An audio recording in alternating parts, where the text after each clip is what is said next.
Yeah. Okay. So today I'm going to talk about the article of Gardner, Motivation and Second Language Acquisition. Voila. So an overview of what I'm going to talk about is first and second language acquisition, motivation as a concept, and then the social educational model, which is addressed in the article, the different orientations that are mentioned, and the major variables in second language learning. And we're going to do some exercise with that. I'm always into the sheets, so you have another one today. So what Gardner says about first language acquisition is, he makes a big difference between, of course, first language and second language acquisition. First language acquisition is a unconscious, subconscious process for the child, because he actually experiences his world through his first language. So there is no motivation really required to learn his language. Well, perhaps when he has to ask for food or something like that, that's more a very natural way of expressing yourself. He has to express his needs, her needs. And other than that, the kid is just engaging into activities and learns the language through that by emulating his parents. But there's no instrumental need or motivation like, okay, I need to be more confident, or there are no really conscious processes going on during first language acquisition. And then second language acquisition is a little bit more complicated because it's all done with the conscious mind. So Gardner distinguishes 4 stages in which language learning occurs. The elemental stage is the first stage in which you get to know the language, or you're going to learn vocabulary, some grammatical structures. Then consolidation is a little bit further than that, so you're getting really a lot of familiarity with the language. Then the third stage is conscious expression, which is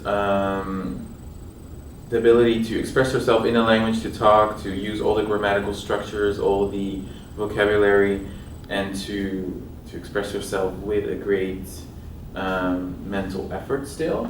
And then the last one is automaticity and thought, in which all mergers actually don't really consciously think about using the language anymore.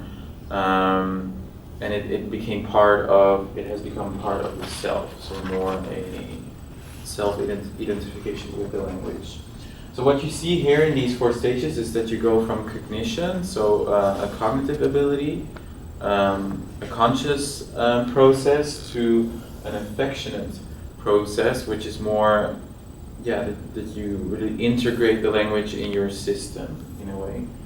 And Gardner also distinguishes language learning, like second language learning and second language acquisition. Second language learning is more, also goes in line with the cognition part, so with the conscious part of, okay, I'm going to learn this language, grammatical structures, etc. And the language acquisition is more affective characteristics, so the affective process of identification. These two come back a lot in Gardner's view of language learning. So I just wanted to put this forward. Do you want to read it? Please.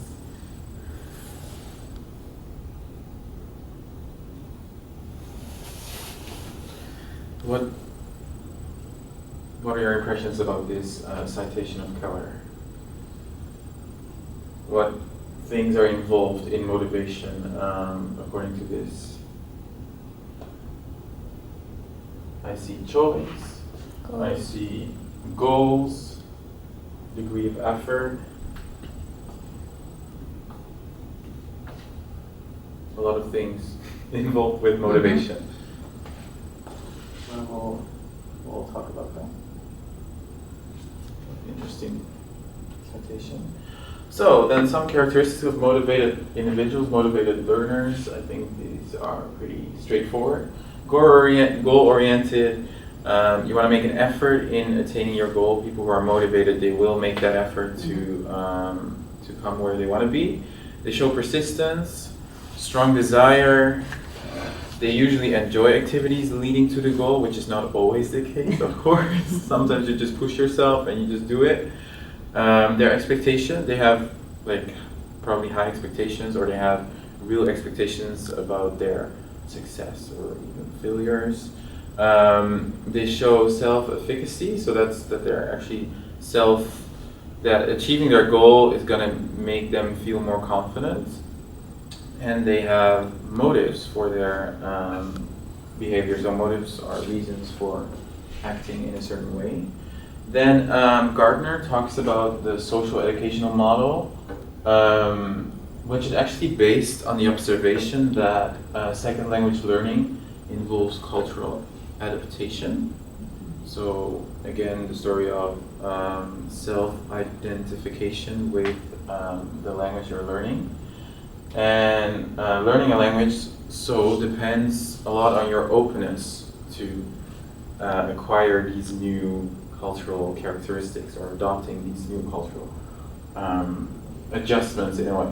So I was wondering what kind of cultural adjustments you adopted or you experienced when you were learning one of your foreign languages. And in the beginning you probably weren't really conscious about this, but in the end, I think if I look back on my French learning in Belgium, for example, I now feel that okay, yeah, I really adapted to their way of thinking. Mm-hmm. But in the beginning, you're not really thinking about it. But what is your do you have anything to say about that, about your learning, for example, English, Patricia? Yeah. I think